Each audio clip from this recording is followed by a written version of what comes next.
Ke dibeke ga jaana baagi ba Koster ba sena metsi ba ga metsi kwa creche ya selegae ba letlang go dirisa pompo ya bona. Fa re se re digela kgwedi ya bobedi a re kry-e metsi total ga rena metsi ya go tlatsa uniform bana ba sekolo ba tsamaya ba lefeile ko sekolong. Go begwa fa phaepe ya metsi kwa Veteran Pipe Station e sa diri ga jaana morago ga go shaga mmotoro. Baagi ga bana metsi metšhini ke e fana ena ga e pompe metsi a la bonang ke metsi a tswang ko Kosterdam le re tshwanetse a ye ko reservoir go baagi ba kgona kry metsi. Baagi ba bangwe ba re thebolelo ya metsi ne le botoka ka nako eo mafaratlhatlha a metsi ya masepala a neng a laolwa ke Kgetleng Refere Ratepayers e leng mokgatlho wa baagi o neng wa neelwa taolo ya go rebolela baagi metsi ke kgotlatshekelo.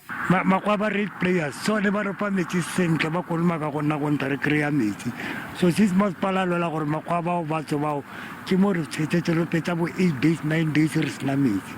Masepala wa Kgetleng Refere wa re mafaratlhatlha a masepala a metsi a tlhokometswe le go tsamaisiwa ke Magalies Water. Re tsene tlase le Magalies go netefatsa gore pompo eo le motoro di a rekiwa.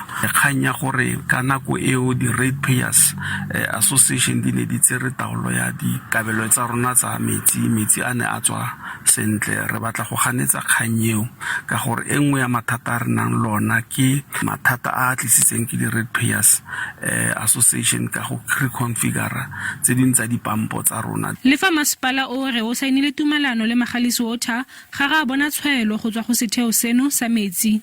Tebogo Phakedi, SABC News, Koster.